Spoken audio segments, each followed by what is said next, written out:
Hi, good evening, everyone. Good evening. It is 6 o'clock, so the work session for mayor and council for November 16th is called to order. Ms. Steve, roll call, please. Councilwoman Kimberly James. Here. Councilman DeBose Antoine. Good, everybody. How's everybody doing?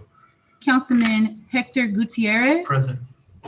Councilwoman Latresa Aiken-Wells. Here. Councilman Alan Mears. Here. Madam Mayor, you have a quorum. Excellent, thank you. Ms. Brown, you can move forward with the city manager's report. Good evening, everyone. Good evening. First, let me thank the governing body collectively for allowing me to serve in this role as the interim city manager. This is my city manager's report. First, we have Wellness with Wells.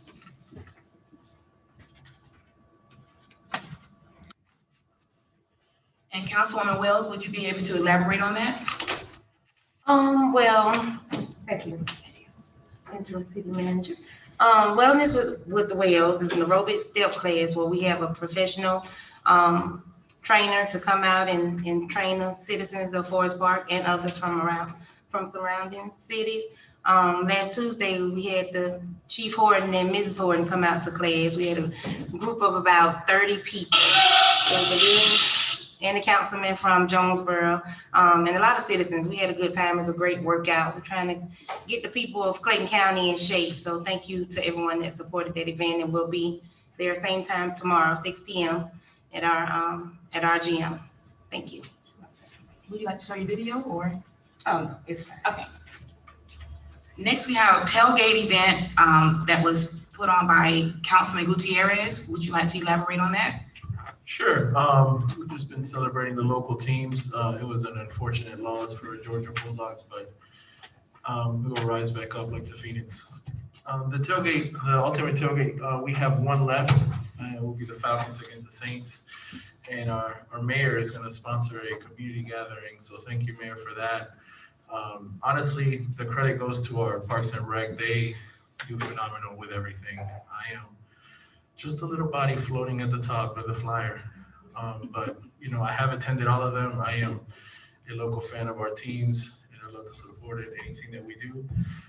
We were hoping that if any of our teams made it to the playoffs, we could celebrate that and maybe have another tailgate, but it's not looking like that. So we'll see if it gets better.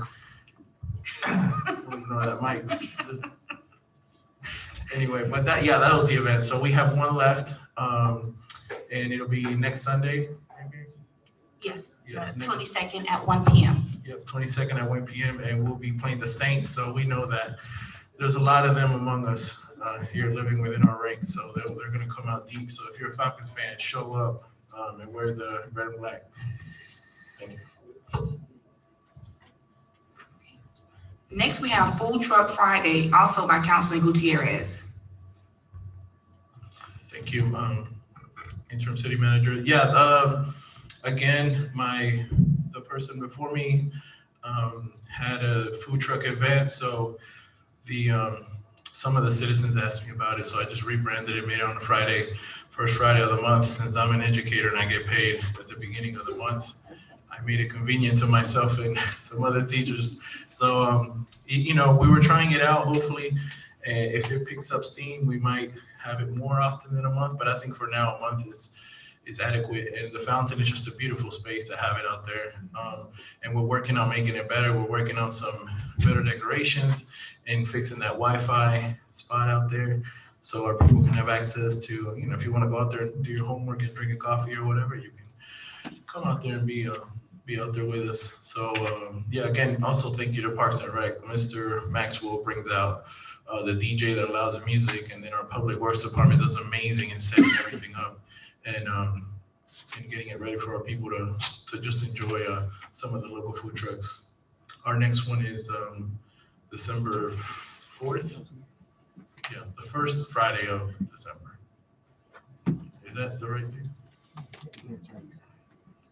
Yeah, because the 5th is a parade, Saturday, right? Yep, so it's the day before the parade. Hope to see y'all out there. Okay, and next we have the Veterans Day program that was on November 11th. And Mayor Butler, would you like to elaborate on that, please? Yes, this program was absolutely phenomenal.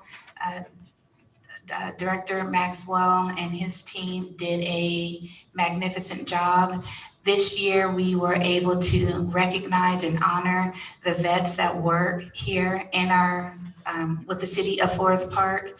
And I'm just looking forward to next year because we have a lot of great things planned. And I just look forward to making this bigger and bigger with each subsequent year.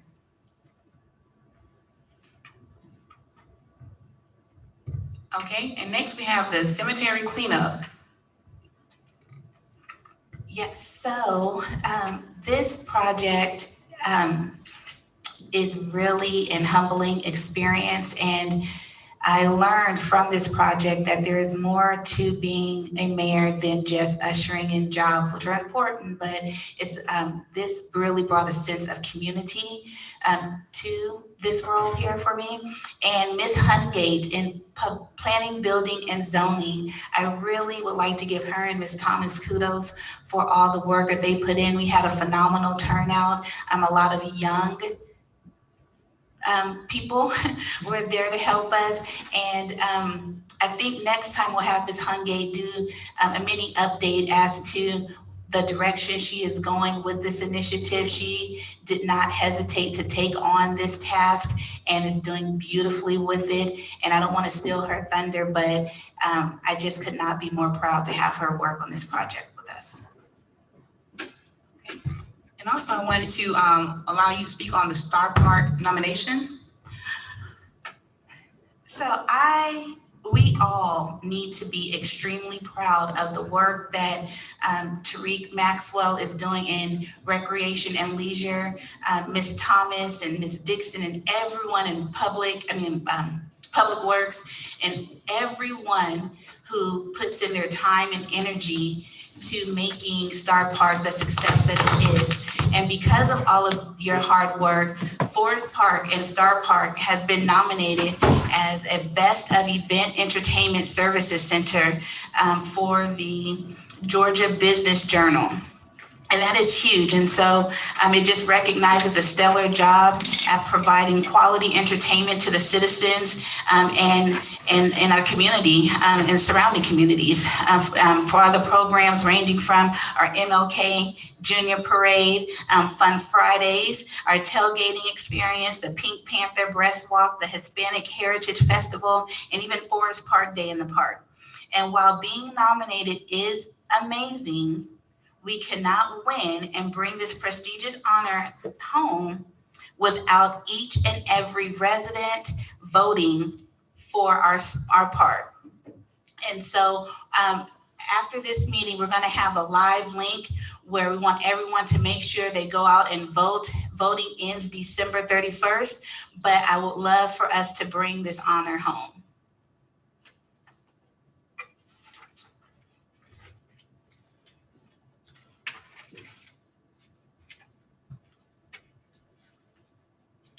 Okay. Yeah, that's awesome. I was about to ask for that.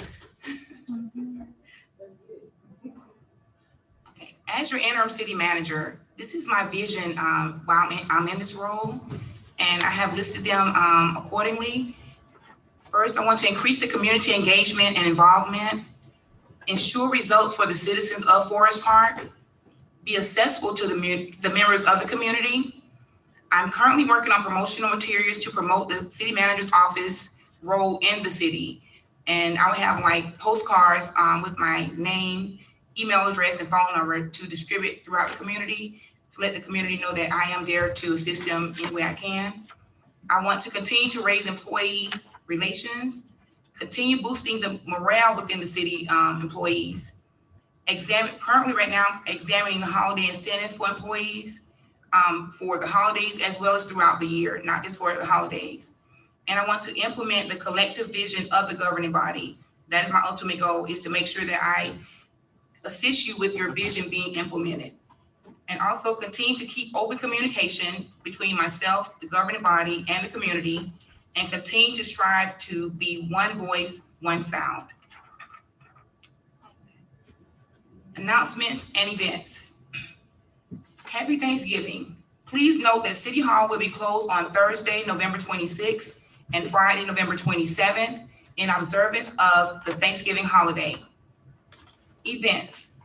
November 17th at 6:00 p.m. we have Wellness with Wells located at the Rec Center. November 18th at 5:30 p.m. we'll be having a Development Authority meeting. November 19th at 5:30 p.m. we will have a Downtown Development Authority meeting. On November 19th at 6 p.m. we will have the Urban Redevelopment Authority meeting. November 20th at 6:00 p.m. there will be a Step and Glow Hip Hop Step class located at the Rec Center. And finally, November 22nd at 11 a.m. we'll have the Ultimate Tailgate Experience at Star Park. Also on November the 25th, the day before Thanksgiving, I'm doing Thanksgiving dinner for the Forest Park residents at 696 Main Street, and it'll be from 4 to 7.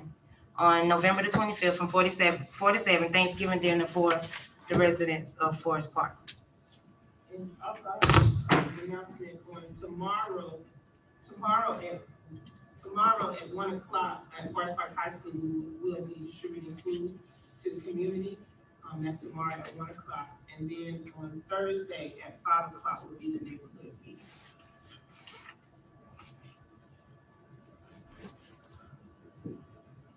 Okay, that's it. All right, thank you. Major Turner, if you can hear me, can you please come forward for the COVID update, please? Thank you, sir.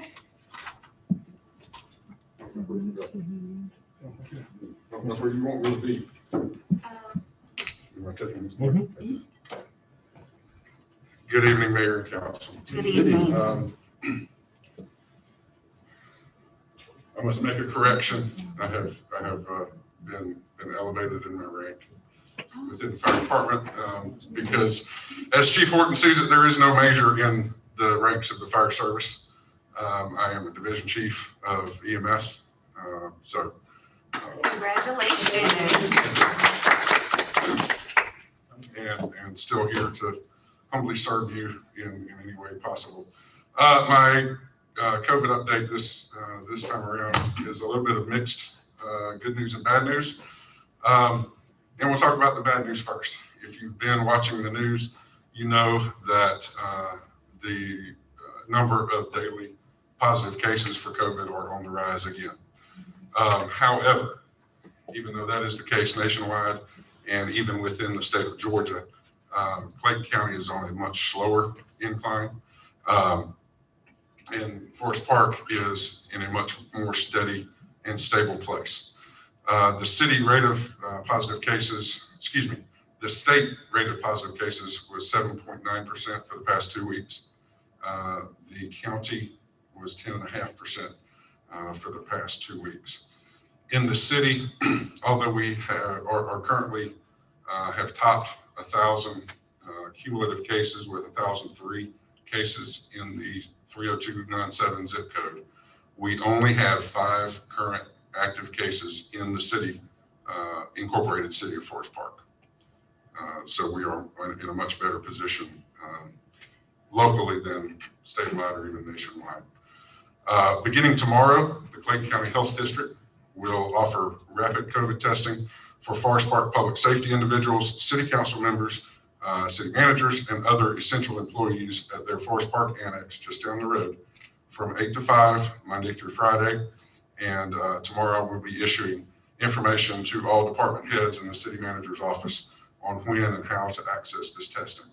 And this will be primarily for sick employees, those that become sick while they're at work or they show up and determine through our daily morning screenings that they are potentially sick.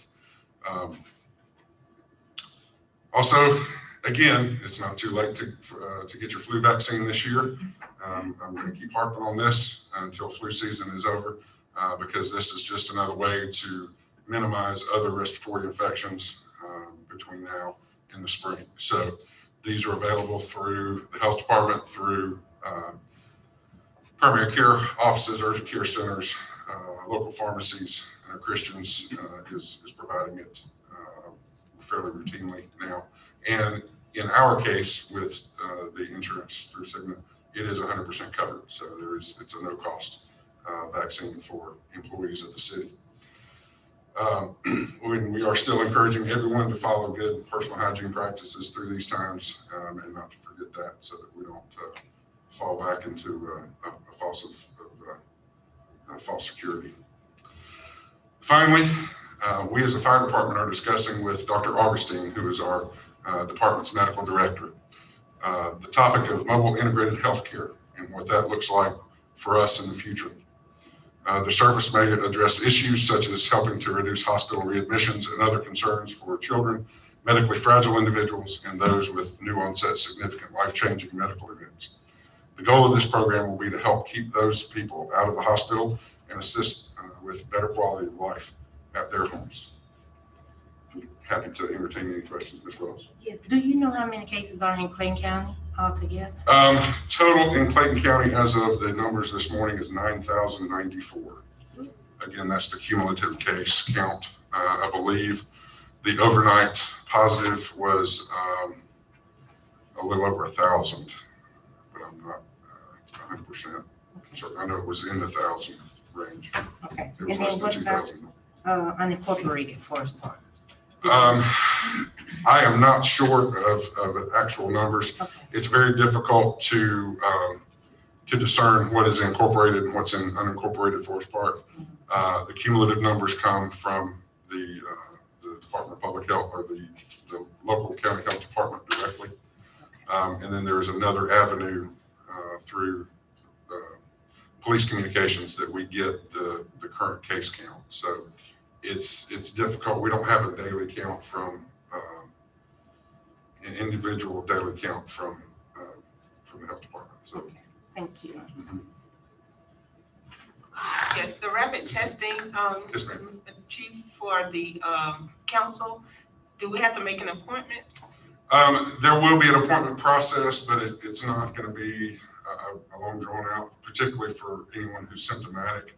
I'll have more details about that tomorrow, coming from the health department directly. I can tell you for any employees who are symptomatic, it will be testing available within an hour during their operating hours from 8 to 5. And it is a 15-minute result from the time the sample is taken. So, anybody else? All right, anything else? Anyone else? How do we refer to you as that? I was used to calling you Major Turner, so I It's just. Chief Turner's fine. Chief Turner. Yeah, Chief Turner's fine. Excellent. Well, thank you so much, All Chief. right, thank you all. So I do want to continue this dialogue about COVID, but I actually have Ms. Stacy Tolbert and Mr. Freddie from the Department of Public Health. And I don't know if everyone present is aware, but the discussion of COVID and the vaccine is no longer a matter of if, but more or less a matter of when. And I know conversations have begun about vaccines and Clayton County. And I know there's like a myriad of questions surrounding the vaccine, the accessibility, the disbursement, the cost, and even the safety feature around it. And so I've asked the pair of you to speak to those that can hear your voice on what is to be expected and what is coming with the vaccines as it pertains to COVID. Okay, thank you. This is Doug Duggar. Can you guys hear me? Yes. Great. Well, thank you. We'll start off by thanking you all for letting us give you a COVID-19 update. I have Stacy Tolbert here. She's the training coordinator, and my title is Emergency Preparedness Response Director. Soon to be retired, but we're gonna get this thing rolling before I get out of here, okay? All right. So I'm gonna talk to you about three things. I'm gonna talk to you about the vaccine. I'm gonna talk to you about dispensing drive-through sites that we plan on dispensing the vaccine. And then the third thing I'm going to talk to you about advertising and community outreach. So the first question that you mentioned is, when will the vaccine arrive? There's nothing written in stone, but right now we've been told to expect a vaccine in late December to early January. we need to understand that when the government says that the vaccine will arrive, it has to go through phases. It has to go from the federal government, it has to go to our state distribution site, then from there to the county. So in each step, it delays the process. So when I say late December, January, that may be when it first hits Georgia. Then it still got to get from Georgia down to the counties. Yes, it will be on the emergency use authorization, which means the vaccine approval process and the testing was sped up. You may have heard the term Operation Warp Speed. That is the name of the federal government system that gave them approval to speed up the process of approval. But I will tell you that based on what we're seeing now, and you probably heard, they're talking about 90 to 94% effective. Safe is a different issue, and I know safe is another issue that you want us to address, but we will not be able to give you too much information on the safe side because we ourselves have not received any detailed information on the vaccine safety. All the information so far is on the vaccine efficiency. How many doses? This is going to be a 2-dose regimen that requires about every 3 weeks apart. So that is another challenge. In most of our plans in the past, it was based on one vaccine. The challenge is going to be a person can go one site and then get the second shot actually at a totally different site because everything being the GRIS reporting system. So that's going to be a challenge. So we have to get these people in there, get them vaccinated first, and make sure they return in 3 weeks to get the second dose. The good thing about the vaccine is it's going to be totally free. They are going to allow the doctors to administer what we call administration fee, but that will be totally invisible to the customers. This vaccine will be totally free. The next important thing is who's going to get it first, because as you know, the initial amount of vaccine they're going to create is not going to be enough to cover the entire country. So we're going to use what we call a phased approach, and it goes from tier 1 to tier 4. And I'm not going to go into tier 2, 3, and 4 because of what I want to do, concentrate on who's going to get it literally first. In what we call tier 1 and tier 2, first responders, healthcare workers, EMS, long-term care facility, seniors, and what we call essential workers. Now that group is also subdivided into 1A and 1B. 1A will be healthcare workers and EMS. So basic philosophy is we want to take care of people who are taking care of the patient first and then branch out from there. And we have no idea how much we're going to get, so we had to do this prioritization so we take care of everybody in a manner where the healthcare workers are protected first. Now, there's another challenge with this vaccine. This vaccine has to be stored right now at -70 degrees. So we call that ultra cold storage. There's never been a vaccine of such that we in public have had to dispense. For all of our planning, we never envisioned such a vaccine. So the entire nation and the entire world is now trying to figure out how can we even receive it and store it and maintain the cold chain management. So right now, everyone is trying to buy what we call ultra cold vaccine freezer. And yes, because everybody's trying to get them, they in back order. So what right now, ours that we order, we may not get it until late January or February. So what happens if the vaccine gets here first? So we have partnered with Southern Regional Medical Center. Southern Regional Medical Center will receive our initial tier 1 dosage. They have graciously agreed to store it in one of their labs. And we will actually vaccinate the first responders at the education center in Southern Regional Medical Center. Everybody else will go through a drive-through. But because this vaccine is so delicate where we can take it out and have only 5 hours or a certain amount of time to dispense it, we don't want to take it from Southern Region to bring it here to Battle Creek as our initial plan called for and vaccinate folks. So they will literally go inside the education center and be vaccinated. That is a partnership with Southern Region that we deeply appreciate. So yes, we have a plan for our tier 1 group of folks. We're hopeful that a vaccine at normal temperature will be developed later on. That will allow us to do mobile sites and everything else. But with the ultra planning, we are very limited as to where we can vaccinate the site, and I'll get to that in a minute. So when will the general public receive the vaccine? Depending on what you see in the news, it could be anywhere from spring to late summer next year. I know that's not the kind of news that everybody wants to hear, but this vaccine is going to take time to ramp up where we can distribute it to the masses. So again, the seniors, the people with underlying health conditions, they will be first, but the general public, I don't even want to try to give you a timeline where they'll definitely be here. So where are we going to dispense it at? This is not final. Because of the ultra cold freezer part of this thing, we're planning on doing the vaccine here at our Battle Creek facility. It's the same location in the back of our facility that we're doing the testing. Our goal is to move the testing from Battle Creek to some other location so we can safely use the vaccine right from our Battle Creek facility to the back of the building. Again, this is not final. This is our temporary plan.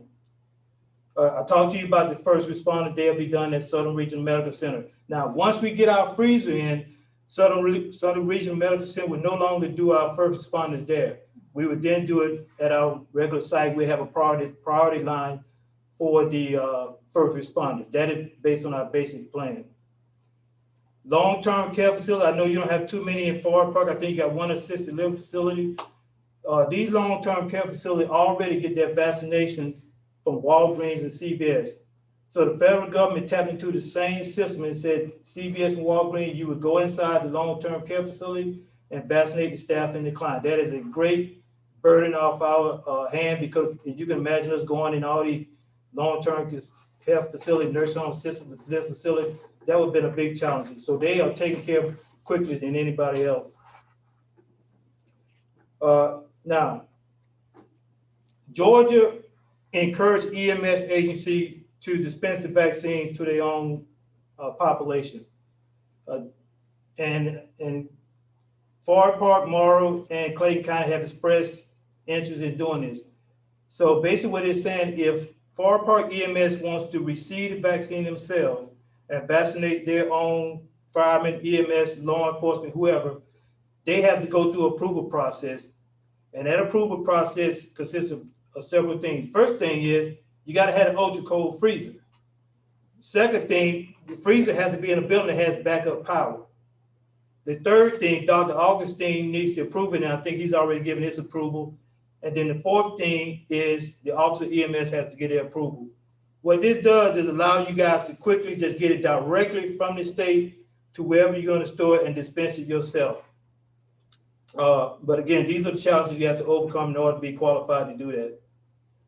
Mobile sites, we normally do pop-up flu vaccine site. We just did one here at the Learning Center. We won't be able to do that with the ultra cold vaccine, because taking it from one part to another part of the county, setting it up, we may lose viability if it becomes, it drops low at 70. So as long as this thing is in this ultra cold, we're gonna be limited to literally doing it here at the health department and any other site that gets this freezer and go through the process of becoming an approved site. If we do get a vaccine that is not ultra cold, we know for a fact that we can dispense it right there at Hines Ward Pass at Star Park. You all may have known that this past March, we had a big strategic national stockpile exercise that was scheduled there. We were gonna run the full thing. We were gonna have cars roll through there.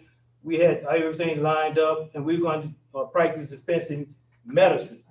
With that same concept, the same layout, we can do a drive-through and dispense vaccine. But that's only if we receive a vaccine that does not require the ultra cold. The last thing, I know this is very important that I get the question, is how are we going to advertise this to the public? We have already contracted to have billboards put out through the county. They are going to be in multi-language. They won't be the standard one where it's just English. We know we're going to have Spanish and at least Vietnamese, one of those languages. We're also going to put PSAs over radio. We're going to use all the social media. And this is where you all come in. We need every idea we can come up with how we can communicate to the population. I know at Forest Park, we want to concentrate on the Hispanic population.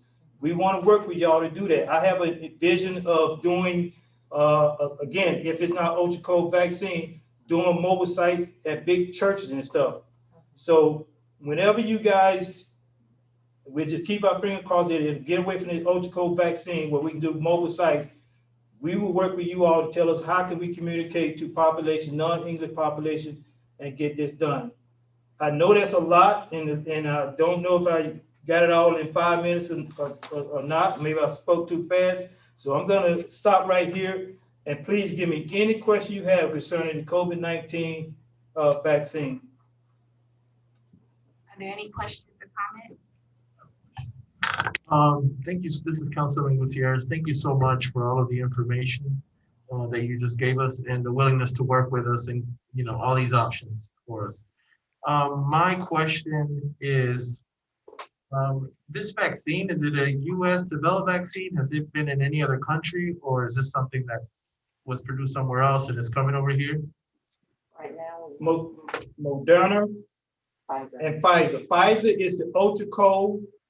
In the last couple of days, Moderna, matter of fact, it may even been today, announced that theirs already, that's the one that's supposed to be 94%. So yes, Moderna and Pfizer are American country. Pfizer partners with a German company, right, Stacey? And I think Moderna also partnered with another foreign country, but basically Moderna and Pfizer are American country. But none of these big drug manufacturers work autonomous with themselves. They normally partner with some other country, but by definition, Pfizer and Moderna are American companies. Any other questions or comments? All right, sir, thank you guys so much. Thank you. Thank you.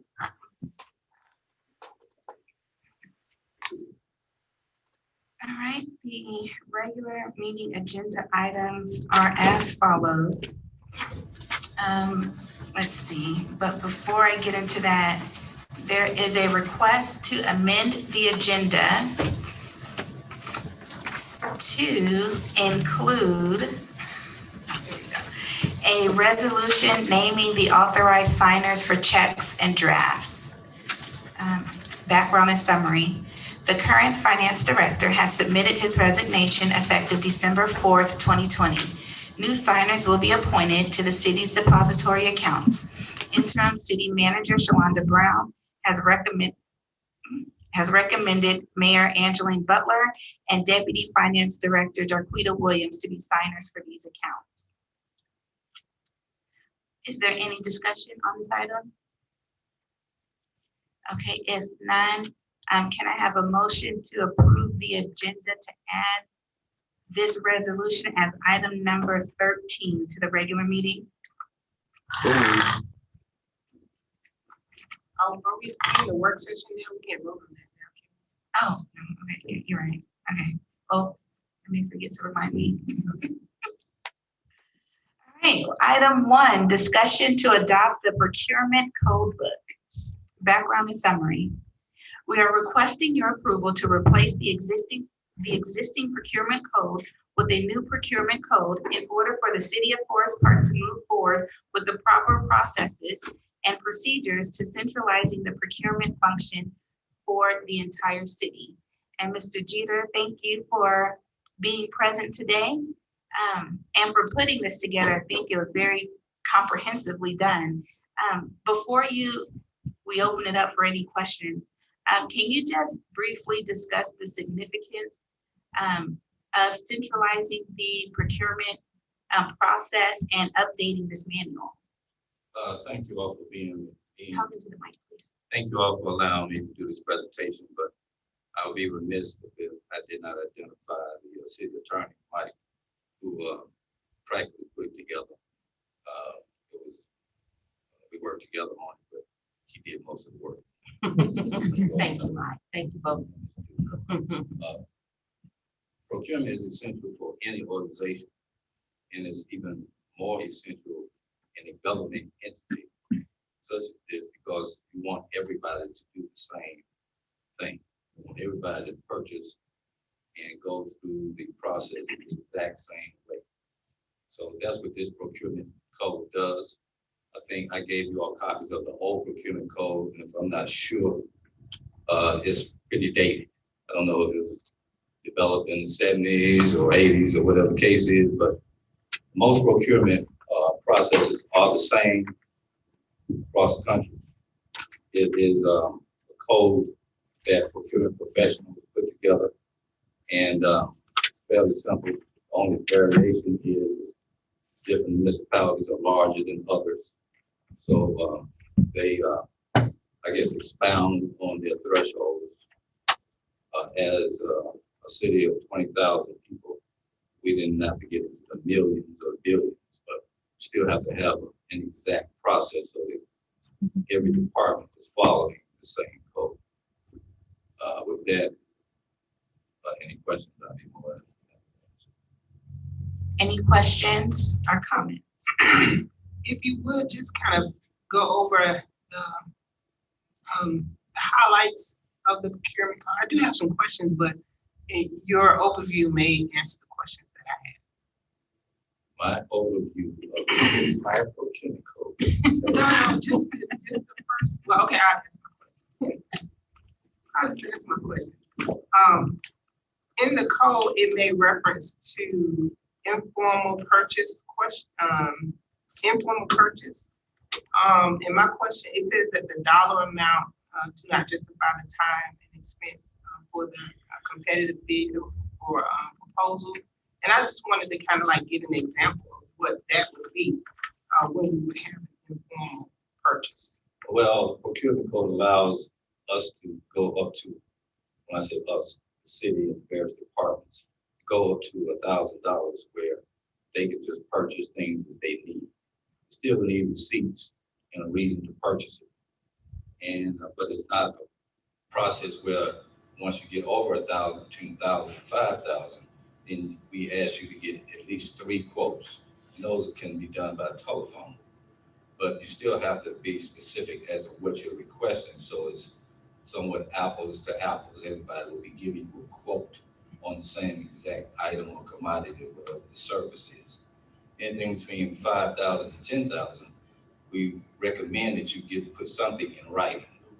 So that when we do get 3 quotes, or minimum of 3 quotes, then everybody can, the people who are quoting on the commodity good service, they can see in writing specifically what they are quoting on.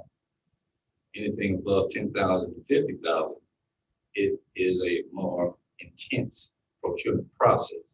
Still, everything has to be in writing and specific. That's why we utilize the user departments, because you would expect them to be the experts. Most of the things that we purchase are repetition. Very seldom we're going to see something altogether new, or in our case, technology changes every day. So those would be some of the newest items. But things that we purchase by the police, fire, and parks and regs, none of those are repetitive purchases. But again, they still have to be in writing, so people who will give you your quotes or your bid, then everybody's getting the same exact thing. I have a question, and this may be for you, Mike. The limits for the city manager has increased. What's the well, in the charter are this the $10,000, but it's in here it's 25,000. It should still be 10,000 as far as the city manager being able to contract without getting council approval. Well, is that in the ordinance part or in the booklet? Because I was So looking at the in booklet. the ordinance, In the ordinance. Now, you have 2 documents. You have the ordinance, which is what's being presented to you tonight. And we're still in the process of harmonizing the manual with the ordinance, and in part that will depend on whether you even approve the ordinance, and that is being subject to further edits and tweaks. But what's intended is for the ordinance of the city manager's purchasing authority without bringing it to council would be limited to 10,000. You currently have a policy in place, but that's not in an ordinance. This will put it in the actual ordinance. Okay. I just wanted a couple comments, Madam Mayor, if I may. Yes, ma'am. The emergency purchase, I want to say, first of all, this is great. This is very detailed, very thorough. Thank you both for working on this. I was able to pinpoint a lot of things that you all brought out. You may mention about emergency purchase, and I love the fact that you have that. I think the statement said that the failure to plan is not a justification to emergency purchase. I love that. I love the dollar amount purchase that you said that it can't be subdivided. So those are things that you have highlighted, and I appreciate that. There is a mention of support services department, and I think that wording needs to change because I think we changed the support services department to the HR department. So that was a note for that. If you could please elaborate on the award to a low bidder. My question is, will there ever be an occasion where you receive the lowest bid for a company that do not have the references or that show that the job can be done, and that we won't, even though they're bonded, we won't use them for that reason? Based on the process, take for example, we do get 3 quotes or 3 bids. After we go through the process of announcing to the general public on the day of opening the bids, we announce what the bid from each company is. That's not final. Because once we identify Sir, who the Mr. lowest, Just speaking to your mic, please. once we identify who the lowest bidder is, then we still, as I say, we, myself of one procurement department and the attorney, would go through the information that was given to us, and we have to do follow-up. We have to follow up to make sure their insurance is in proper order, bonding, as well as the references that they gave us. So once we go through that process, and then we look at the other bids. Because take, for example, someone bids $10,000 and you got 3 or 4 other bidders who bid 20. Well, we have to bring that company in and ask them, how did you come up with 10,000? These other people came up with 20,000. Because it's a large discrepancy. That means either they misread something, either the scope of services that we wrote had flaws, but through that thorough investigation, we find out why a person came in so low. So therefore, the lowest bidder is not always the responsible bidder.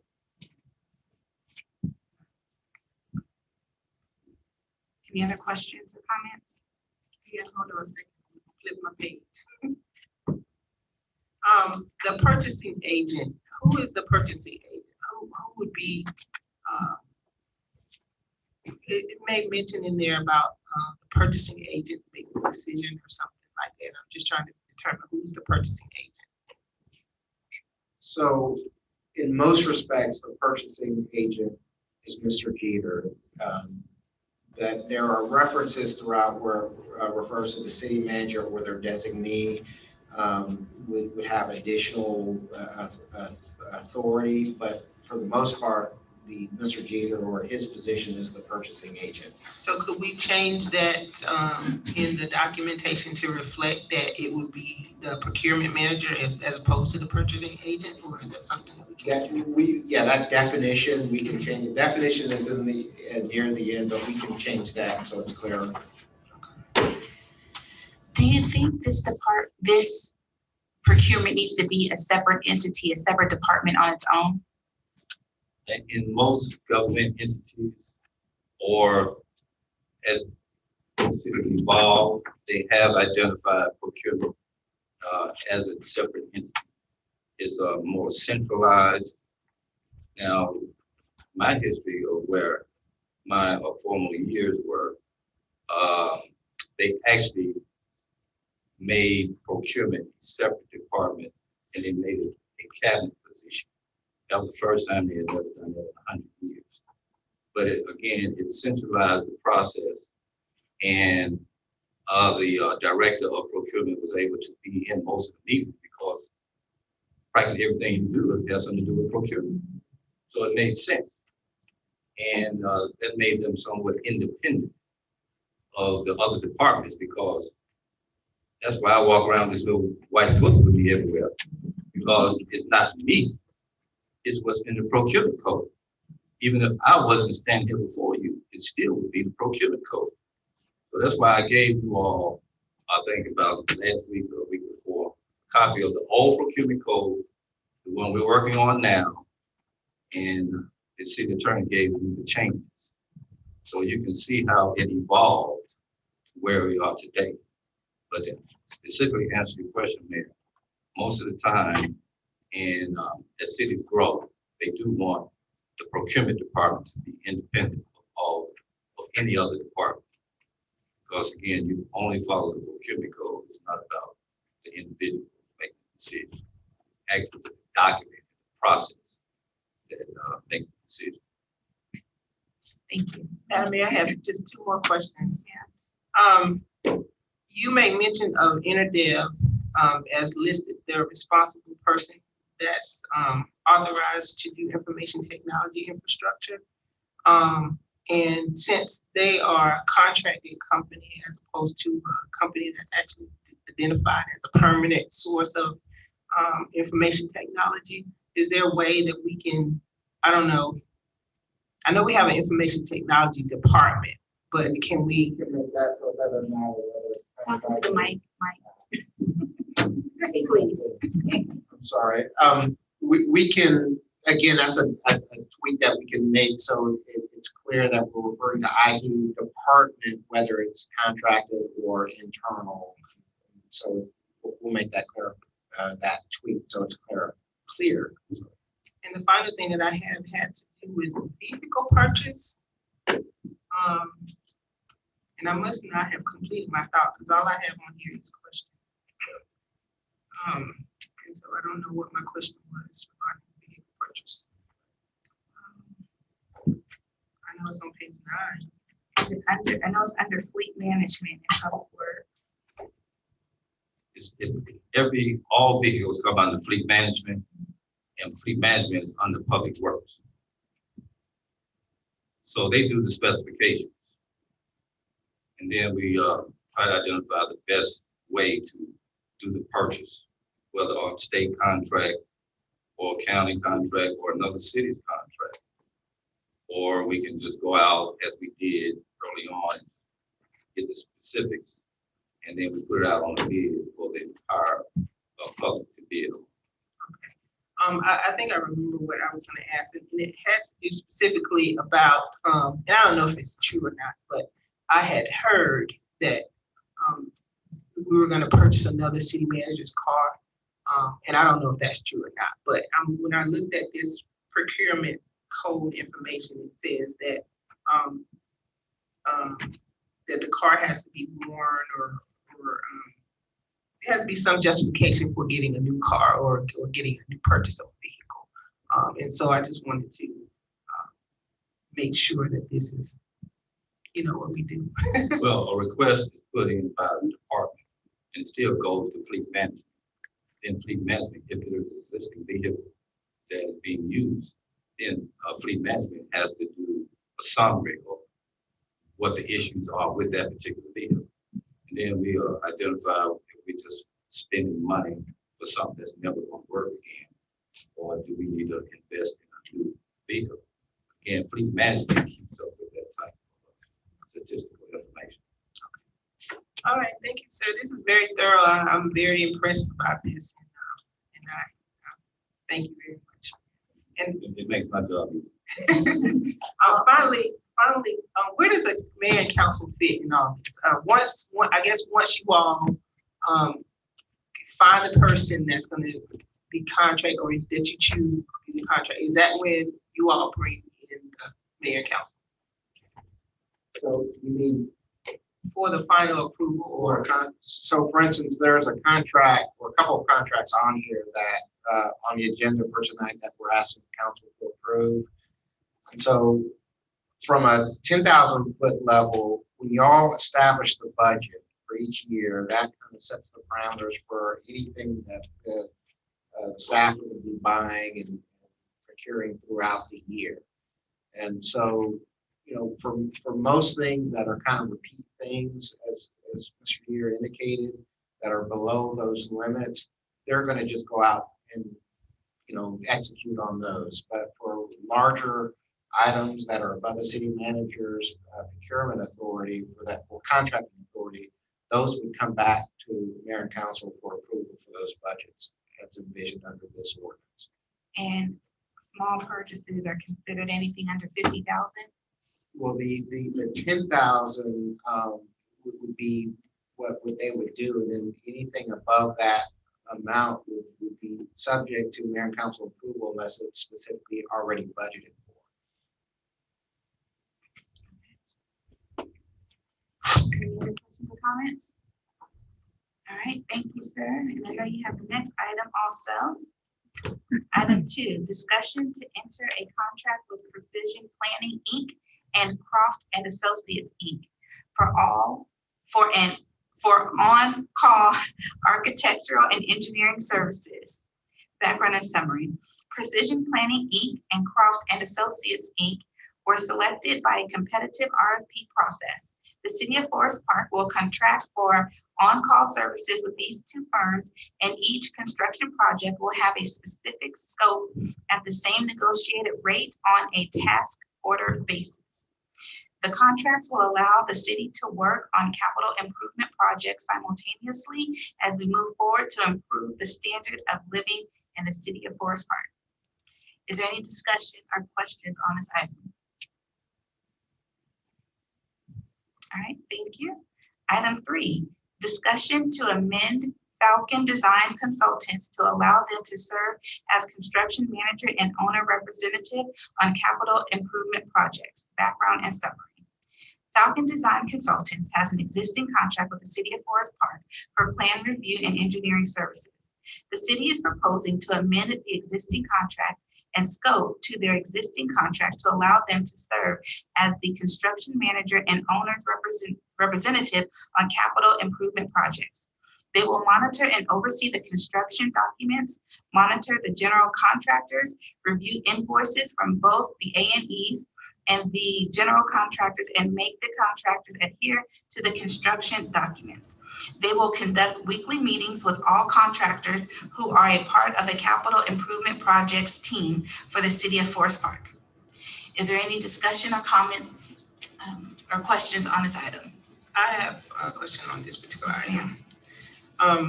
Falcon Design and Consultants, I'm just wondering, is this the same company that made mention of the townhomes, or is that, am I thinking of someone different on Main Street? Do you know?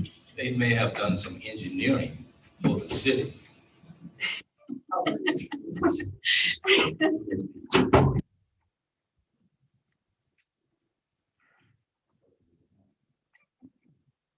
James Shelby, Director of Planning and Community Development. Falcon Consultants, Design Consultants, they serve as our plan review, and they also review engineering drawings for us. They take care of the LDPs, and many of the surveys that we have done, even for some of the agencies like DA, they have done surveys for us as well. And this is their forte, this is their wheelhouse, doing construction management on top of what they're doing for us already. We already have a contract with Falcon, and what we'll do is just extend or amend their contract, help us with these projects.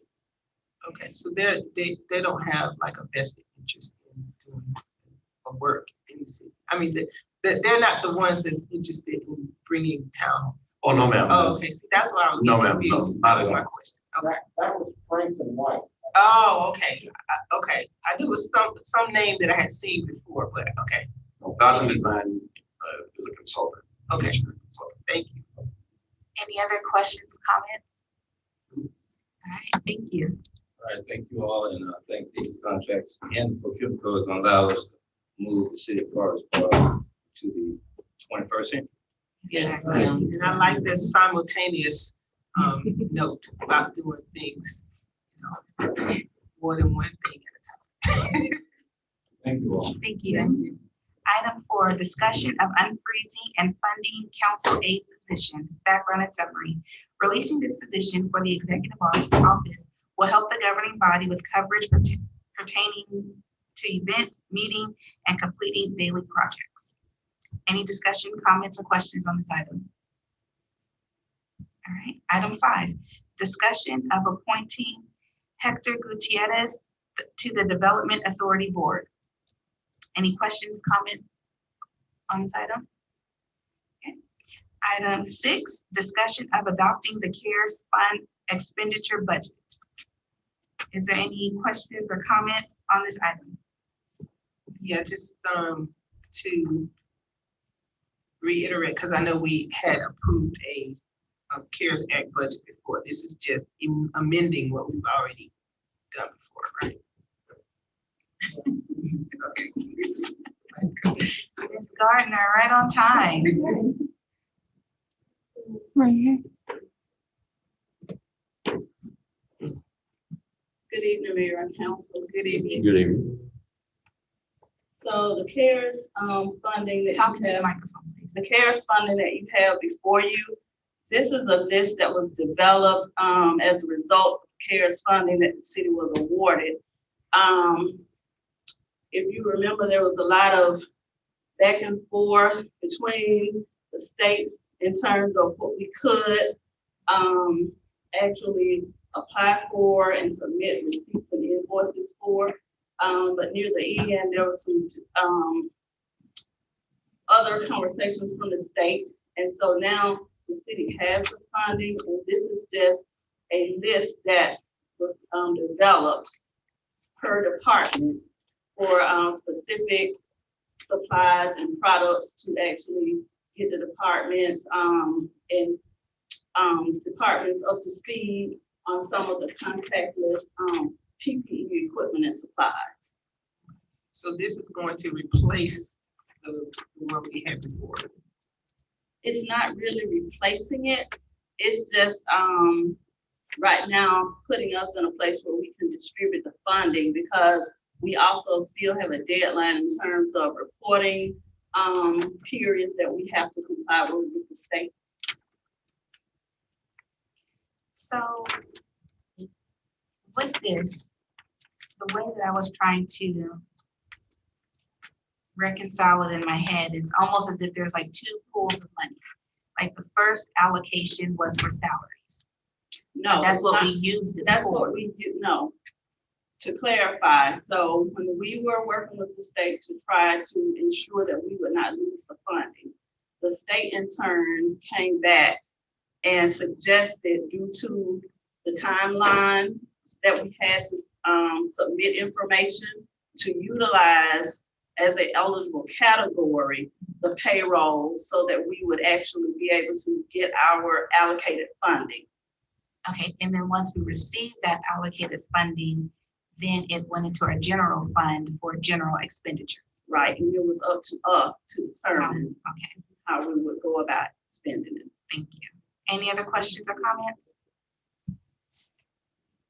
So we allocated the CARES fund, what we're gonna use it for, all of it? This is that list. So we got over $1 million in CARES funding. And so right now, this list actually shows the recommended distribution between the city departments.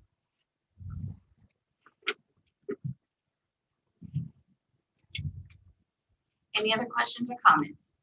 Yes, so is this is all gonna be used within our city? Is it possible for us to provide grants to our people? Well, if you look near the bottom of the spreadsheet, there is an allocated community-based assistance dollar amount listed at the very end.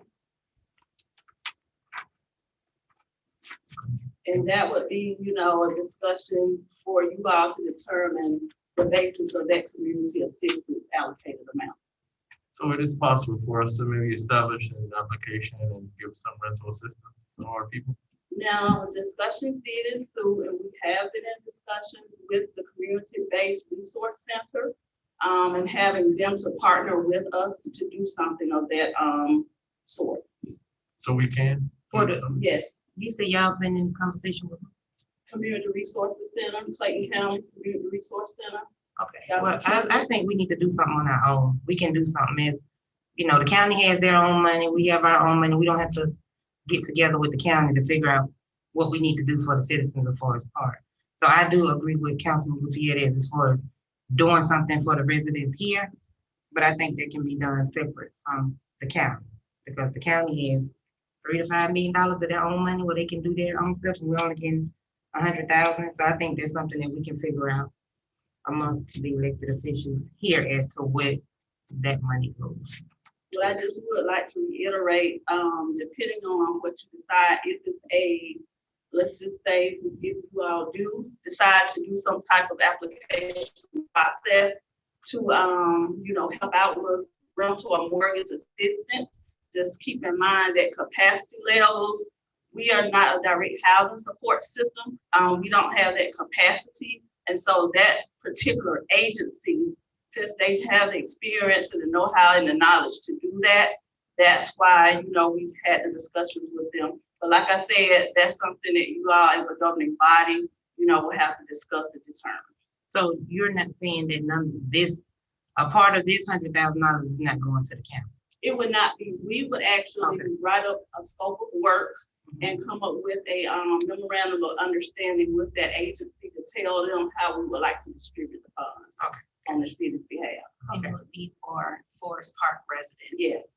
So they would just do the application kind of choosing and all that, vetting of the We would actually put recipients? in different, the terms and let them know how we would like to go about distributing the funds to say if we want to help out with help residents out with utility assistance or rent or mortgage assistance, because there would be, of course, eligibility criteria as well.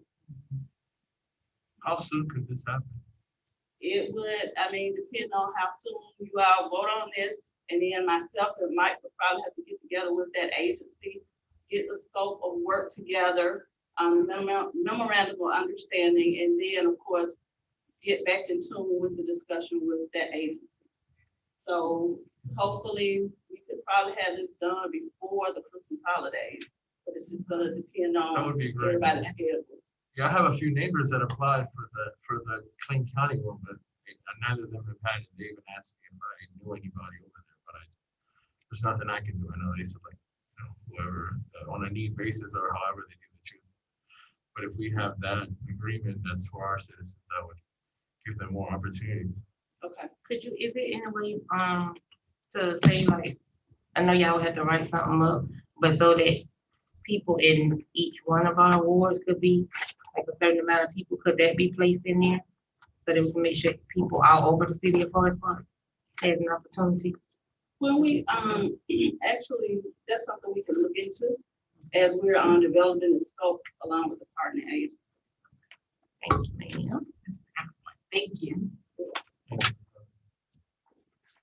Item 7, discussion to approve the amendment to an existing agreement between eGovLink and the City of Forest Park to provide software and services for online permitting. Background and summary. eGovLink has an existing agreement with the City of Forest Park Department of Building, Planning and Zoning to provide software and services for code enforcement. The amended agreement would add software and perform maintenance and backup services for online permitting, managing inspections, computing and collecting fees, and printing permits and reports. Any questions, comments, or discussion on this item? Would this, let me see. I know one of the items you were wanting to get done in that department was so that people can submit their plans online. Is that what this will allow? Yes, ma'am. Not only will they be able to submit their plans online, but they will be able to go on and fill out applications online, and they will also pay online. Right now, staff is working remotely, and this will assist with customer service without people having to come into our office and bringing us cash, bringing us checks, which we don't like, but we have to accept it. So right now, this would be a good solution for help. Any other questions or comments? Yeah, this wouldn't eliminate that option though, right, Mr. Shelby? The cash and check.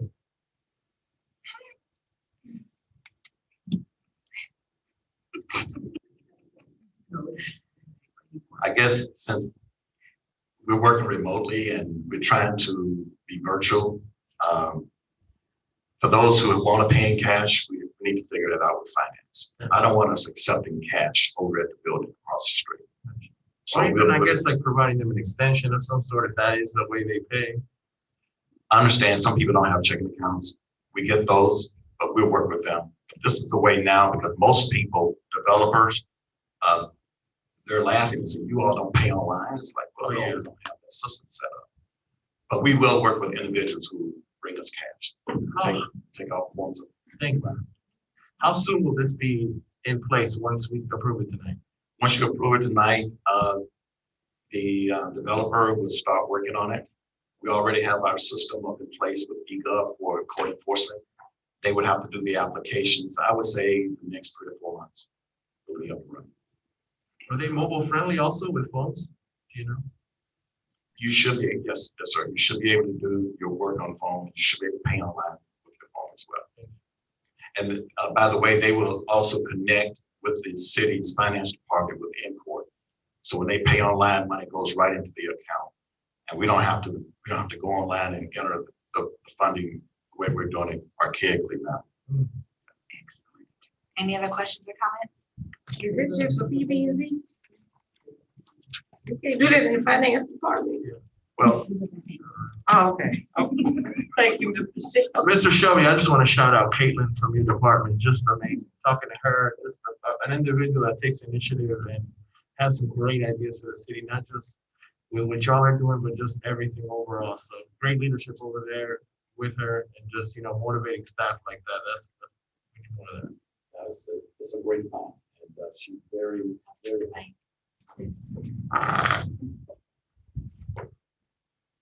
Yes, she's very willing and she's very able, and we're very excited to have her on our staff. So, Mr. Shelby, you know, when this will go into effect, our business owners are wondering how they can make their payments, pay their fee. Prior to that, council, we'll still work with them. We're still open for business. So they can come to our office. We have staff there. We just don't have a lot of staff. We work separately remotely so that we don't have so many people in there because of COVID. But we're there. We'll take their money. We'll take anybody's money. Give it away, money. I'll come with that. Item 8, discussion to approve the Department of Justice Bureau Assistance. Background and summary. The Department of Justice issued a notice of fiscal year 2020 Edward Bryan Justice Assistance Grant funding under the Office of Justice Programs entitled JAG, local eligible allocation amounts of less than $25,000. Funding under this program assists police departments in carrying out various policing programs as well as to purchase eligible equipment. The awarded funds of $11,475 will assist the Forest Park Police Department in purchasing radios for patrol vehicles. Any questions or comments?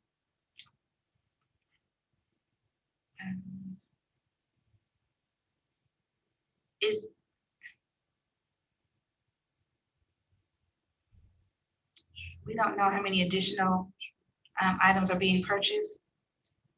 No, we do not. Actually, this is just the annual justice grant that the police department receives every year. With this grant, there are 2 categories. Category 1 is any supplies or equipment, $25,000 or less. And the second category is over $25,000. So what I've been told is annually the department applies for the first category under $25,000. And so based on the information I received from the police department at the time, this was the item. Okay. Excellent. Thank you. Item 9, discussion to approve the amended code of ordinances, City of Forest Park, Georgia, to improve post-construction stormwater management practices, to repeal conflicting provisions, to provide an effective date, and for other purposes. Background and summary.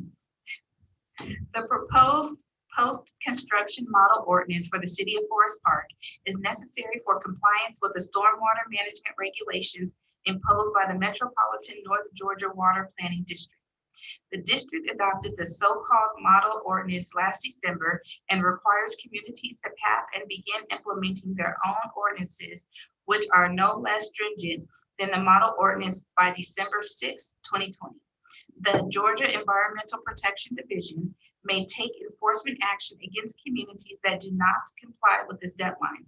The proposed ordinance meets the minimum requirements for compliance and is constructed to be a and is constructed to be a new Chapter 11 under Title 8 of the city's Code of Ordinances. Is there any questions or comments or discussion on this item? All right, sir, thank you. Item 10, discussion to approve a resolution to rename the senior center to Mary Ann Connolly.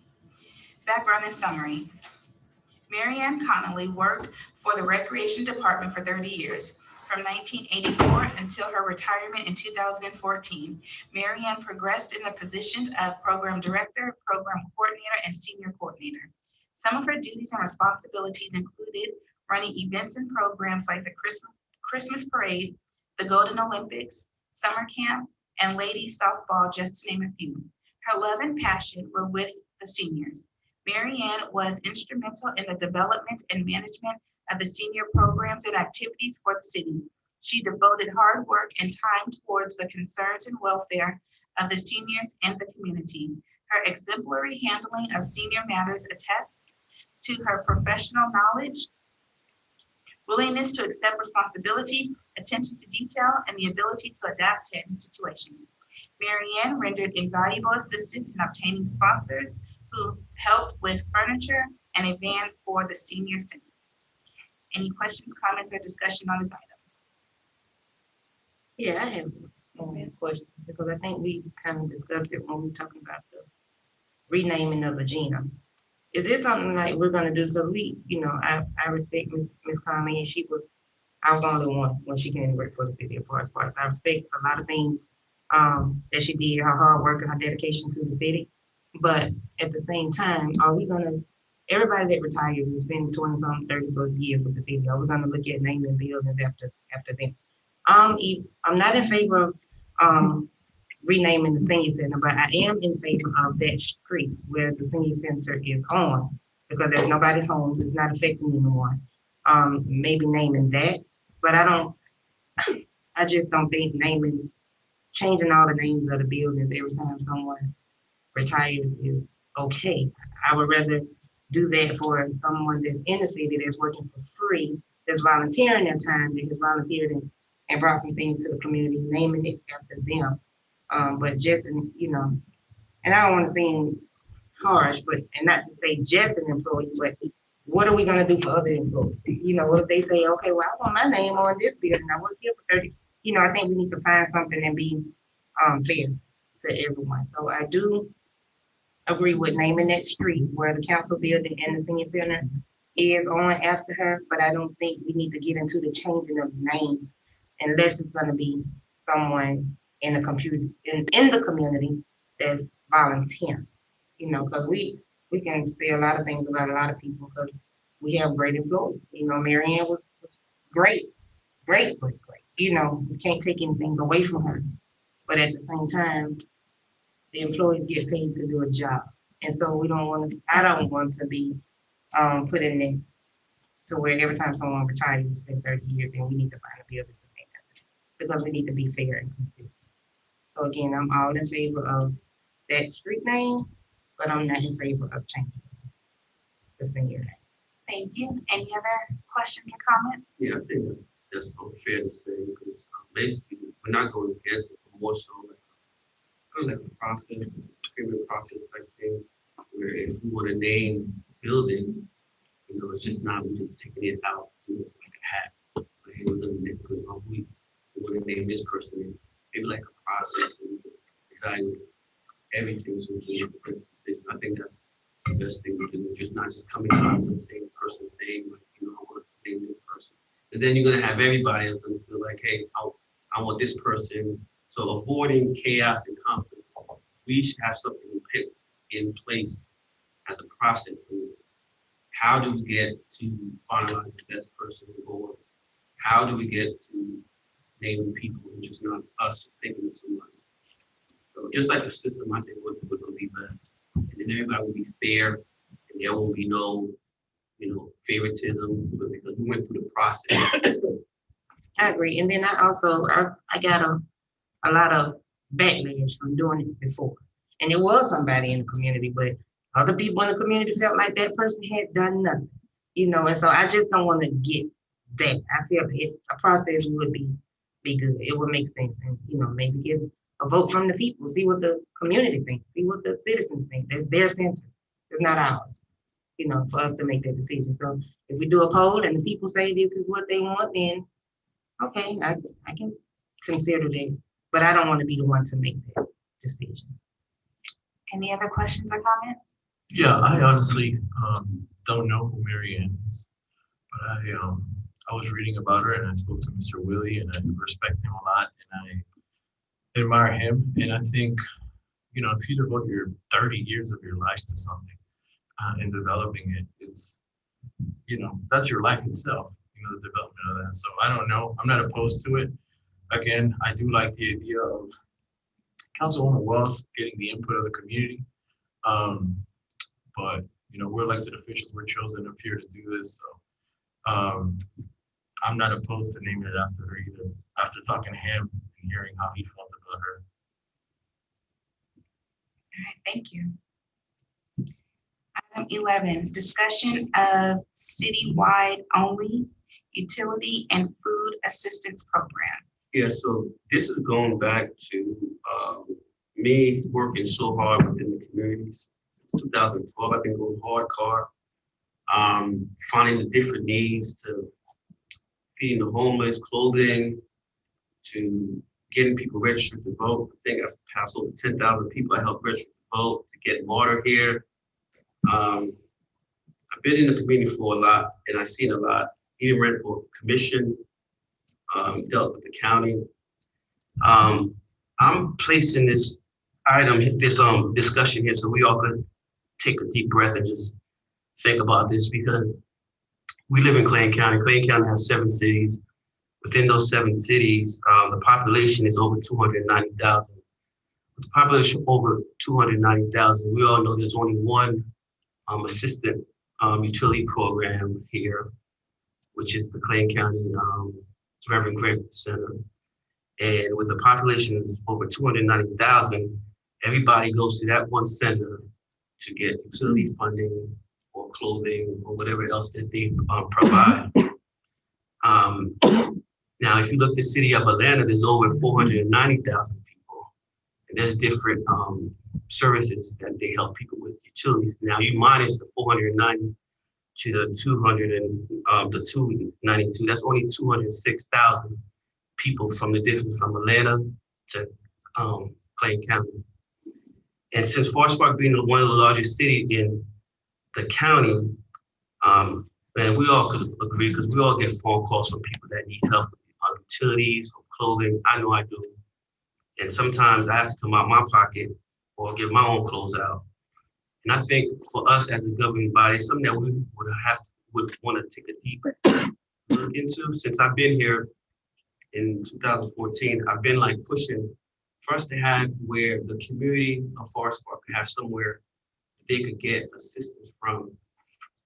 Because as you all know, funds run out by the time the Clayton County Development, the Clayton County Revenue Grant Center comes, funds run out. And it wouldn't be fair, for that to be the only center in the county that provides utility centers for a whole over 292,000 people. Weather's getting not warmer, people are in need of this. And I think this would be a best way to let the citizens know that the government here is just not here passing ordinance of noise ordinance and roads and doing different things, but so much so that we hear you and we want to let you know that it could have been us. And we are placing our thoughts or our feelings like where you are. It's called empathy. And it's not an item to vote on, but it's more an item for us to actually consider that, for us to have a citywide utility program and the logistics and all that could go, further on. I have no clue how that's gonna work. But in terms of us having that, it's something that we should be able to think about and do in our time in office here, so we could have a legacy that we've really, really had hands-on, rubber meets the road impact on helping people And people will be happy about this. I agree. I want to see if Ms. Gardner can come out and maybe see if it's a grant or something that the city can apply for to help with that. Ms. Gardner, can you come out, please? I would even say like there's a lot of nonprofits out there that do this work, and we have some city buildings that are, empty or allowing maybe housing some of these organizations here within Forest Park. So they only, they don't have to just depend on the county. Ms. Gardner, is there any grants that the city can apply for to assist with what Councilman Antoine was? I'm sure there are a number of grants out there that be doing the research, and seeing what's available, because I know, usually the Department of HUD, they offer grants and other federal agencies as well. So this is something we can most definitely look into. But when you talk about, the city taking on this, you also need to realize that it's going to take more employees to start a program, getting it up and running and operational, depending on the type of program that you want to exist. I was gonna say, I think that we do have to work. I say smarter and not harder, because like Councilman Gutierrez said, we do have a lot of nonprofit organizations. I think if we as a city can focus on maybe committing to helping in some way to get the word out about the different food assistance programs that's out there in Forest Park, and maybe we can take the front line as a city, as a council, to say, this particular person has this or whatever, and just really kind of get that information out to the residents, because we do have a large need in our community. I know for me personally, the Helping Hands Ending Hunger program is a program that it's not a City of Forest Park program, but it's a program that was available to come to the City of Forest Park. And so with that, I could spend $300 and get 10,000 pounds of food, and give it to the community or whatever. So there are different things out there. And I think that if we just maybe try to get in front of it, I don't know many utilities, but I think that utility is something that we can try to find, because I know that there's a need for that as well, for utilities.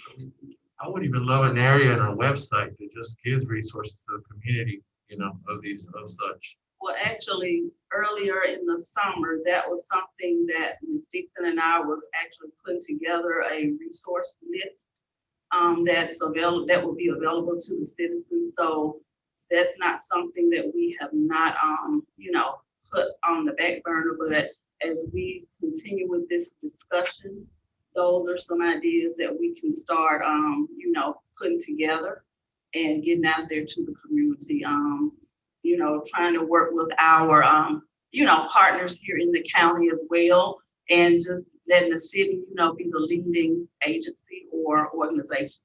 Well, sounds good, but realistically speaking, you're in a county of 290,000 people, over 290,000 people. I've been around the county. There's nonprofits, but I can't name 5 nonprofits that are targeting to utilities and like a food program, like 5. And we're here talking about, there's programs out here that it's not. Just being honest with you, like we can't name 5. And I'm give me 5. Rock Church of Atlanta. No. What do you mean?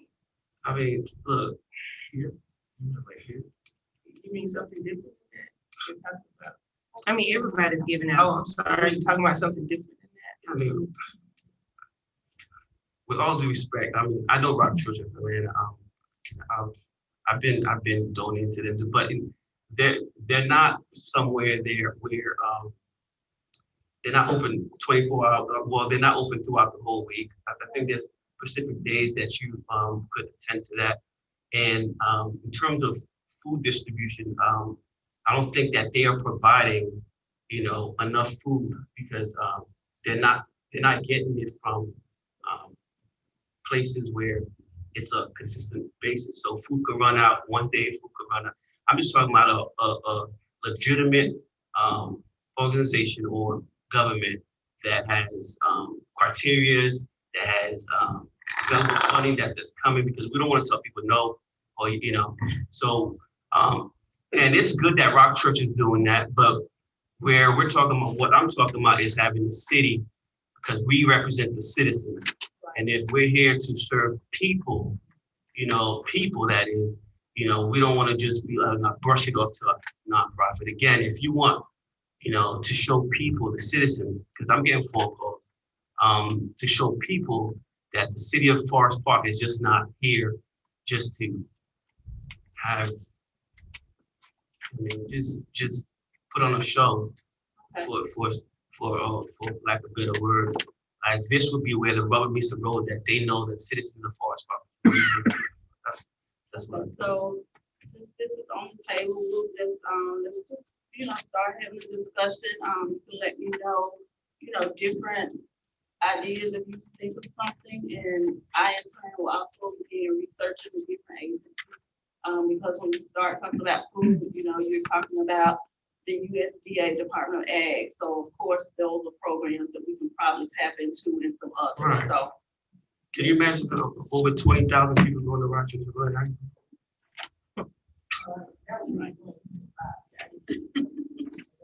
I get go. Thank you. Item 12, discussion on increasing and funding the fire department staff assistant position. Background and summary. Releasing this position for the fire department will help coordinate business for multi-hazardous fire response agency, assisting with coordination of deputy fire chief operations, including planning, record keeping, budgeting, training for 63 full-time firefighter positions, assisting fire chief and staff with contact with GMA, Clayton County Public Health, and outside agencies in regard to coordination of city planning regarding response to, mitigation of, and recovery for man-made or natural disasters. Thank you, Chief, for coming out so quickly. Are there any questions or comments or discussion on this item? I thought it was just bacon. I didn't realize it was frozen, but I got it. Chief, I have a question. Chief, how are we, as far as vacancies, do we have a lot? I know our police department, but that's like everywhere. Is fire one of those departments that has trouble recruiting currently? Excuse me, first of all, let me acknowledge Honorable Mayor Butler, esteemed council members, Madam Manager. I'm Don Whitten, I'm proud to be your fire chief. To your question, we have 10 vacancies today. We have a class of 6 people that will be attending December 14th. We'll start a new recruit class. Do we have an issue recruit candidates for the fire service? Not in numbers. We do have an issue when it comes to demographics, representing the community that we serve, and we're working on that diligently. Thank you. Any other questions or comments? Thank you, Chief. Item 13, discussion to consider a resolution authorizing amendment to the URA loan document. Background and summary. In 2014, as part of the purchase of Fort Gillem, the URA entered into a loan agreement with SunTrust Bank, now Truist Bank, to finance the acquisition. The loan is being paid back by an annual payment from Kroger. Under the existing loan documents, the URA is being charged 4.8% interest, and there's a balloon maturity of approximately $10 million or 100,000. I'm sorry. Payable in 2029. The recommended amendment would eliminate the balloon payment and reduce the interest to 2.6%.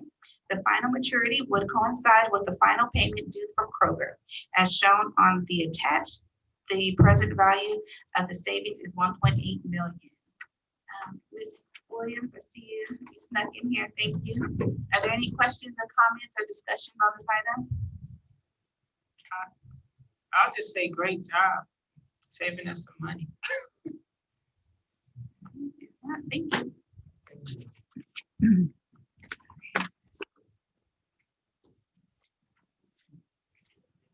Is there a motion to adjourn the work session? So moved. All right, that was Councilman Mears. Is there a second? Also, Councilwoman James, all in favor? Aye. Opposed? All right, thank you. That carried. 30, you guys want to take a quick break or keep going? Keep rolling. All right, it is 7:31. The regular meeting for mayor and council for Monday, November 16th is called to order. Dr. Payton, are you on, sir? Yes, I am. Excellent. Dr. Payton will do the invocation. So all those who are able to stand, can you please do so and then remain standing throughout the Pledge of Allegiance. Okay, let us pray. Father, we thank you again tonight for another opportunity that you've given us to come and conduct business on behalf of this great city of Forge Park. God, we're reminded of your word in Proverbs 3, 5, and 6 that says, trust in the Lord with all of your heart and lean not to thine own understanding. In all thy ways acknowledge him, and he will direct thy path. And so, God, we invoke your presence tonight so that you can direct our path, that you can guide our thoughts and our actions. And God, we pray this prayer in your son, Jesus' name. Amen. Amen. I pledge allegiance to the flag of the United States of America and to the republic for which it stands, one nation, under God, indivisible, with liberty and justice for all.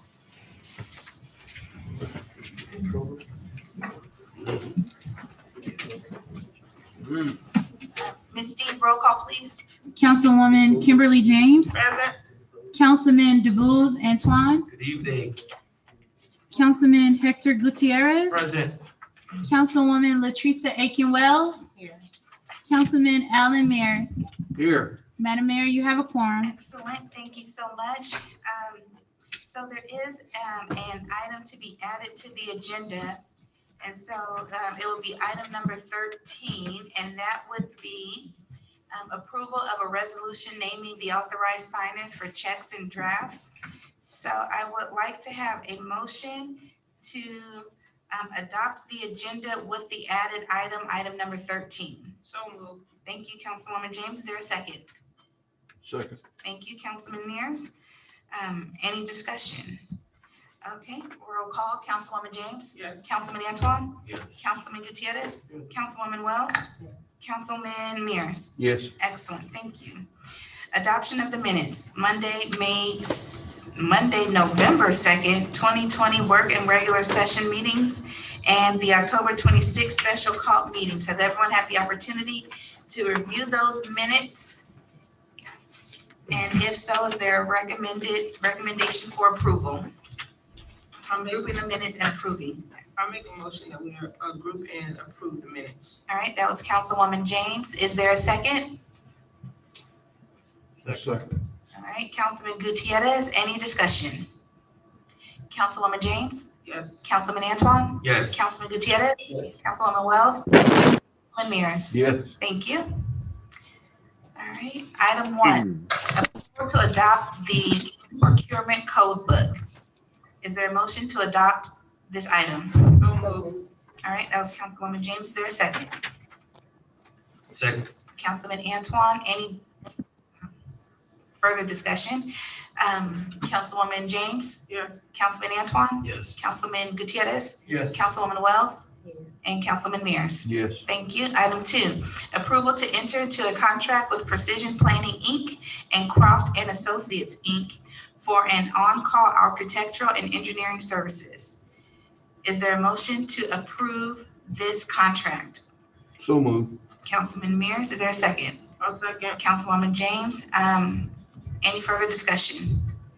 Councilwoman James? Yes. Councilman Antoine? Yes. Councilman Gutierrez? Yes. Councilwoman Wells? Yes. Councilman Mears? Yes. Thank you. Item 3, approval to amend Falcon Engineering Services contract to allow them to serve as construction manager and owner representative on capital improvement projects. Is there a motion to approve this contract? So moved. All right, Councilwoman James, is there a second? I second. Councilman Mears, any further discussion? Councilwoman James? Yes. Councilman Antoine? Yes. Councilman Gutierrez? Yes. Councilwoman Wells? Yes. Councilman Mears? Yes. Thank you. Item 4, approval to unfreeze and fund council aid position. Is there a motion to unfreeze this position and fund it? So moved. Councilwoman James, thank you. Is there a second? I second. Councilman Mears, any discussion? Councilwoman James? Yes. Councilman Antoine? Yes. Councilman Gutierrez? Yes. Councilwoman Wells? Yes. Councilman Mears? Yes. Thank you. Item 5, approval to appoint Mr. Hector Gutierrez to the Development Authority Board. Is there a motion to approve this appointment? Yes. So moved. Thank you, Councilwoman James. Second, I second. Councilman Mears. Any further discussion? Councilwoman James? Yes. Councilman Antoine? Yes. Councilman Gutierrez? Yes. Councilwoman Wells? Yes. And Councilman Mears. Yes.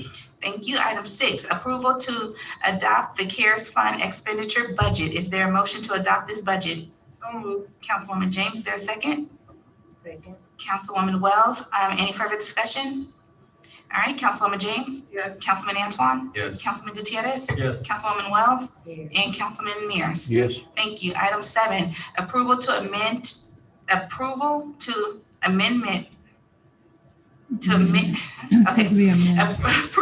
amend the existing agreement between eGovLink and the City of Forest Park to provide software and services for online permitting.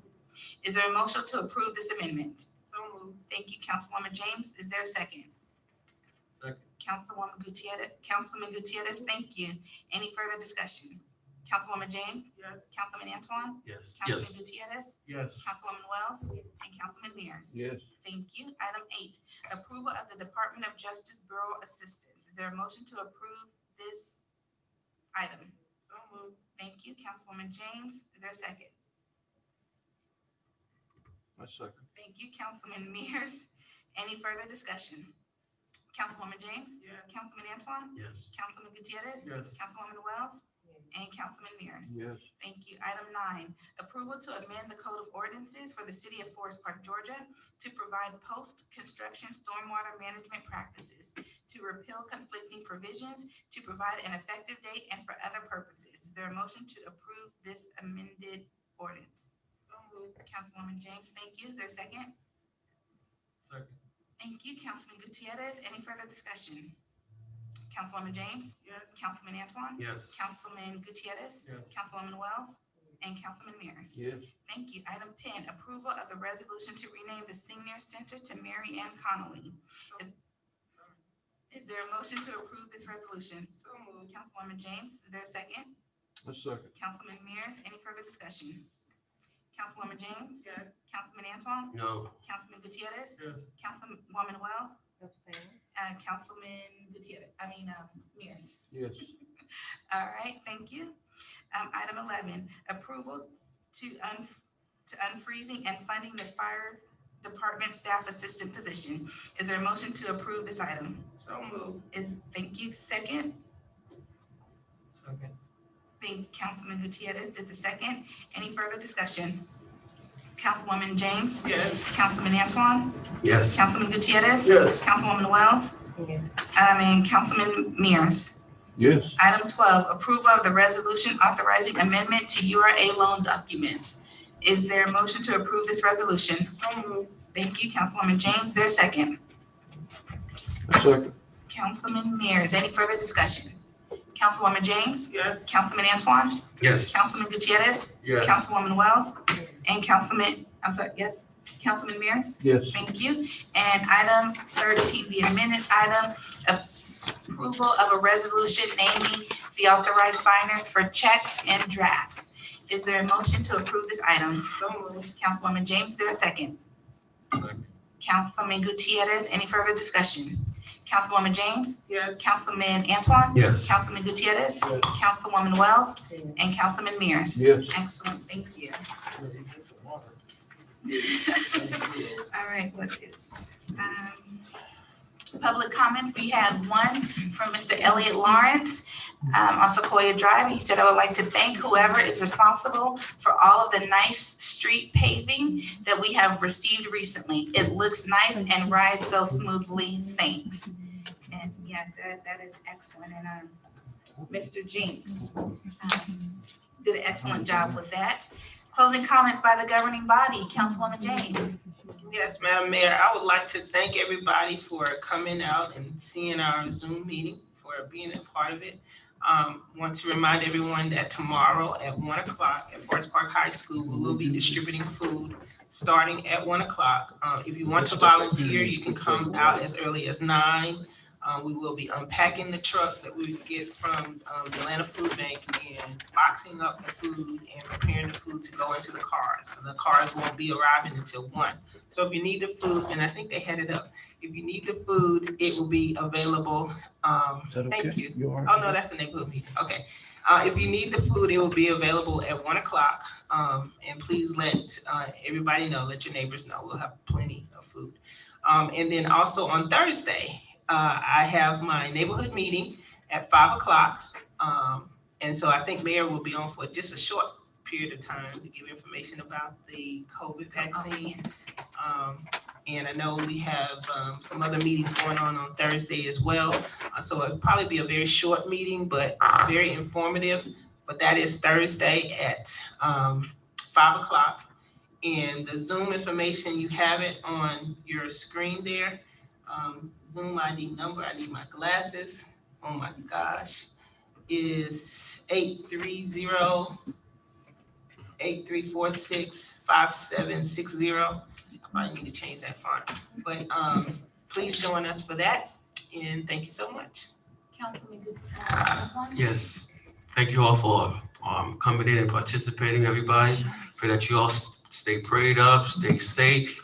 You all have my number, my email. You know I'm here to serve you and to make change happen. Besides that, thank you for listening. God bless you, and you know that Bulls and Antoine loves you. Thank you, Councilman Gutierrez. Thank you, everybody, again, like Councilman mentioned, for sticking by us and listening in. Just extremely proud of our city, our county, how, you know, we were kind of spotlighted on a national level. I'm just, you know, I was a person out there kind of advocating for votes and doing phone banks and stuff to just get us out there. Just know that your vote matters and it counted. So I'm very proud of our people just doing their right to vote. So, you know, a lot of our ancestors had to go through a lot for this to happen, and I'm just proud of our city, you know, because we're part of this.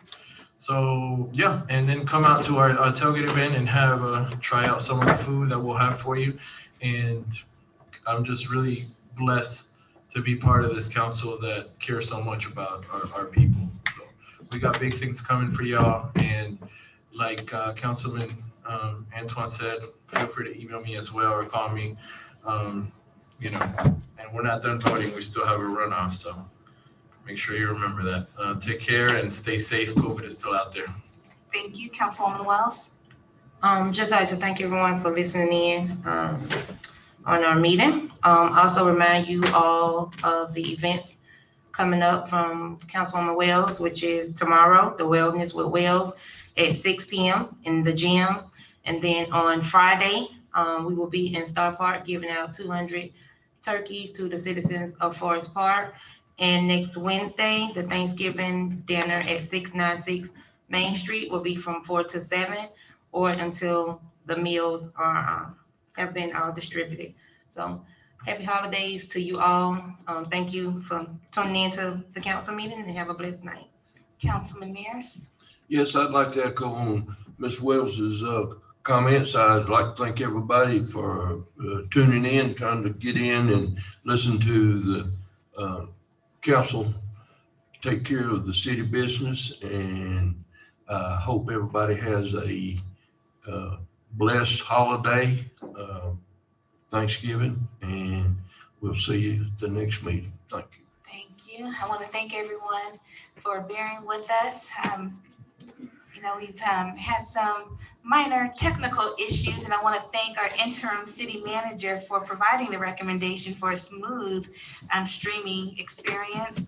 And we look forward to seeing everyone on November 22nd for the tailgating experience. I know that game is going to be pretty epic, and I just look forward to seeing everyone in a couple of weeks.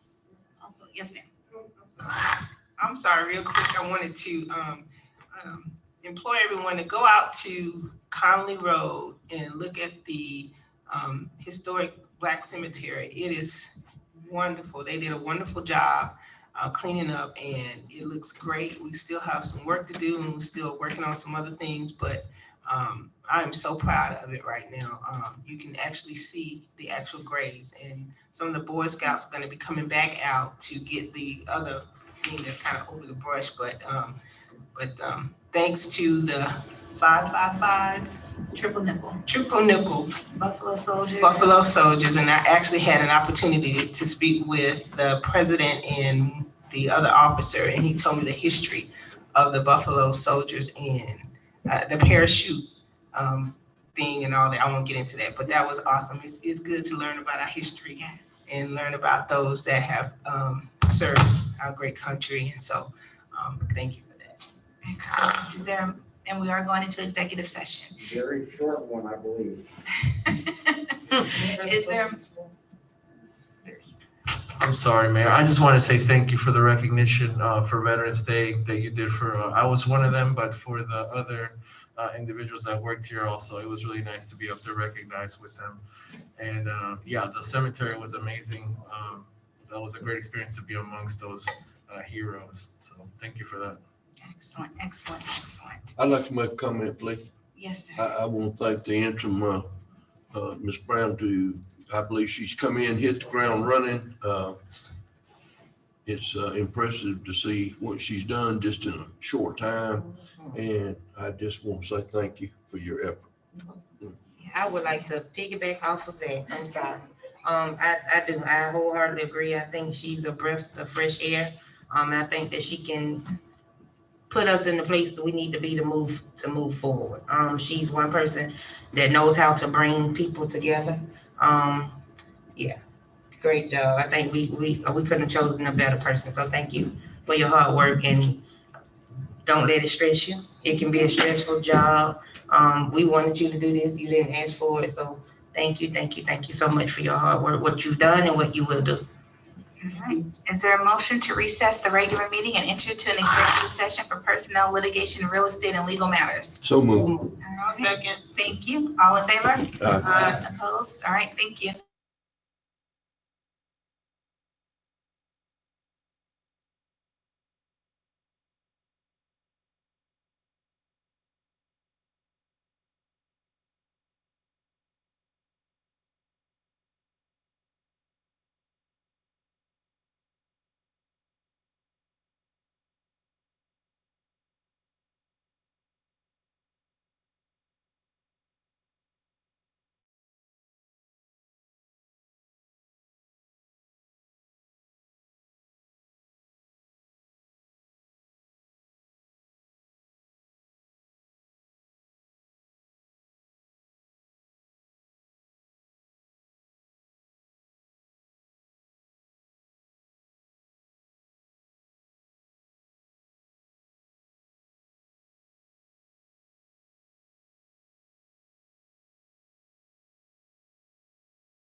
thank you guys for sticking with us.